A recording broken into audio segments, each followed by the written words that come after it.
Alright YouTube, this is the video you've probably been waiting for about this bike. I'm going to teach you, show you, and give you ideas on what you need to make your Ease-It Mountain Trails bike customized to fit with a new battery.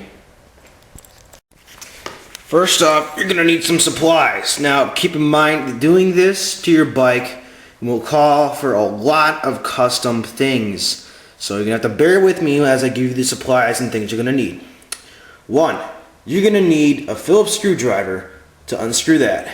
2. You're going to need to get a soldering gun, some solder, 16 to 18 gauge wire, and a few other things. I'll tell you what you need as we go along.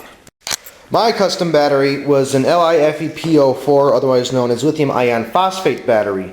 And I got it from Ping Ping, which is a very, very good seller of these custom batteries, on eBay. Now, keep in mind, they're very expensive. And the battery connector that it uses, this took me a long time to figure out what the hell kind of type this is.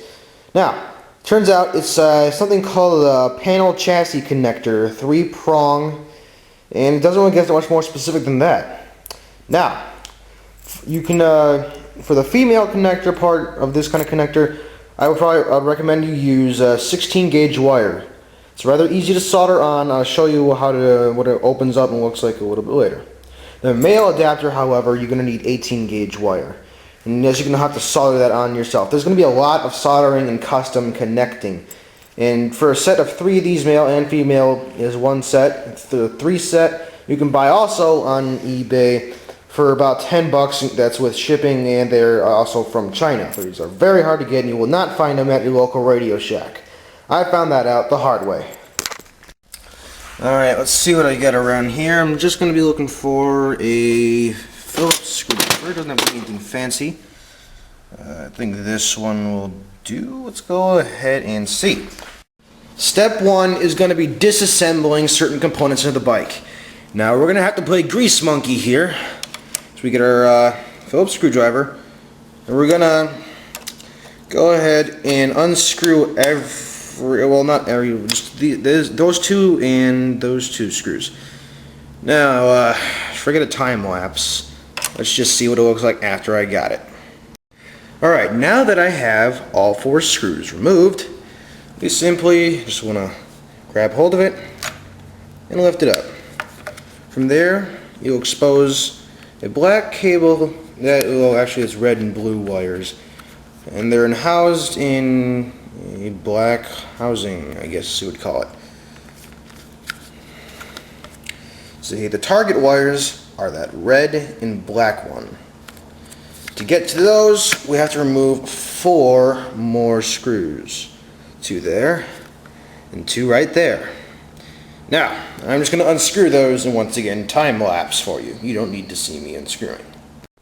Alright, now that we have those 4 screws removed, we simply just want to pluck that off. Ta-da! Now, we have the 2 exposed wires. Simply unscrew the screws that hold these wires in by those ring terminals, aka the little circular thingies that the black wire goes into there. See the little blue part? That goes to the circle thingy where the screw holds it in. That's a ring terminal. Just for a little vocabulary definition for you. Once again, let's do the time lapse. Alright, now that we've got those off, you'll see the 2 ring terminals are exposed and unconnected. I'm going to keep this thing as a little souvenir or whatever the hell. You're not going to be needing it, so let's move on. Alright, now that you have everything off, you just want to make a checklist in case for some reason you do want to put everything back together. To reiterate here, you should have 4 of the initial screws that you should see from the top. They used to go right into there. Notice they have little blue markings on it. You should have 4. And then you should have 4 smaller screws. And then you should have 2 of these screws. These were on the bottom under part of it. Now, each screw has 2 washers, or something like washers on it. Of course, you're going to have the battery launching pad thingamajig, as well as the undercovering part of it as well. Now, that's just a little checklist in case for some reason you want to go back to using it. Of course, you just have another one on the other side anyway, so don't really know why you'd want to have this one in the first place, but moving on. The next part is somewhat of a point of return. I guess you could go back from this, if you mess up or whatever, back to what it originally was, but maybe a pain in the butt.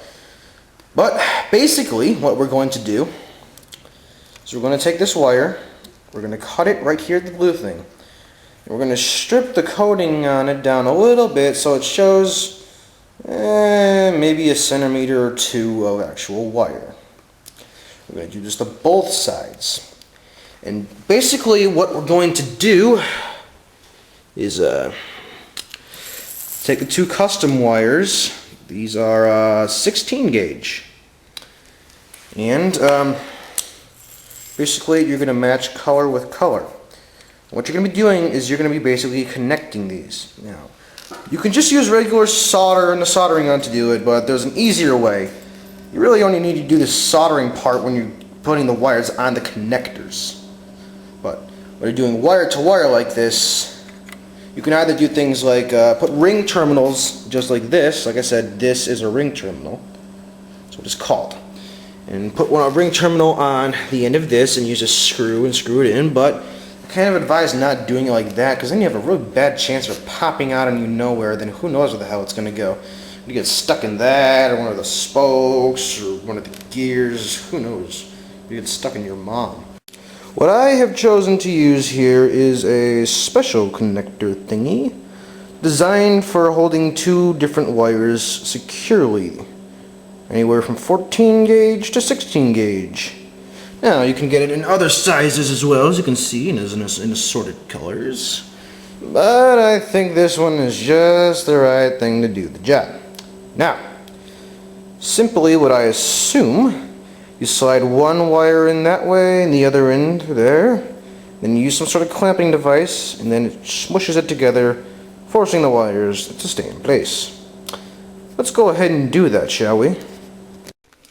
Now I know in here it's a wee bit of low light, and yes, you're enjoying my little workstation pad with the corn, the ketchup, the mustard, shish kebab.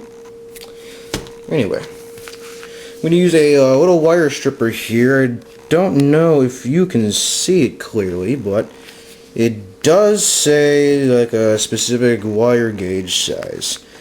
Of course, this wire is 16 gauge, so all I really need to do is I place the wire in the specified slot. Then what I would do from there is I would clamp down, and it has just enough room to hold the wire inside. Pull it up, and it strips the little red coating off of it. So let's go ahead and do that, shall we?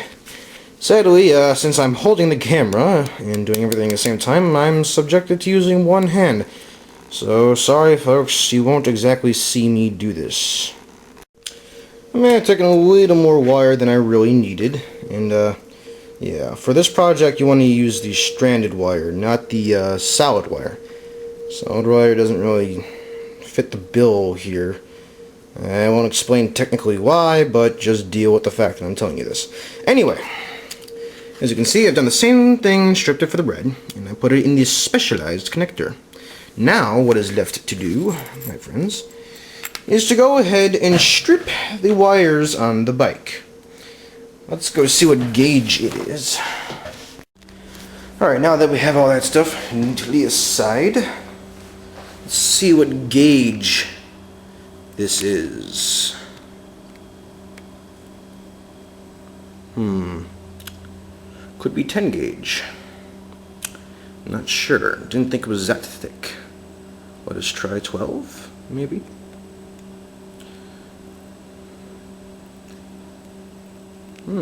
Possibly 12 gauge. Alright, well, let's see. I'm going to strip that off now. Okay, I finally got the two things off. One, I couldn't find any wire cutters or pliers or anything, so I used a box knife to saw down, and I do not recommend doing that. That could be a hazard to your fingers and the bike. But it appears I've done it successfully. Now, these are like stranded wires, whatever you want to call them, so you want to twist them a little bit to make them more uniform. Now, the next step of this project is to once again take this end, connect it to one of these ends, and then you want to make sure it's secure and does not move. So basically it'll look like this. Just snap it or whatever the heck you need to do to connect them. And once you have those two colors and wires on, then you'll have the new connector to go from your bike to your battery. We'll talk about the other connector parts after we're done with this little session, but let me go ahead and connect mine on.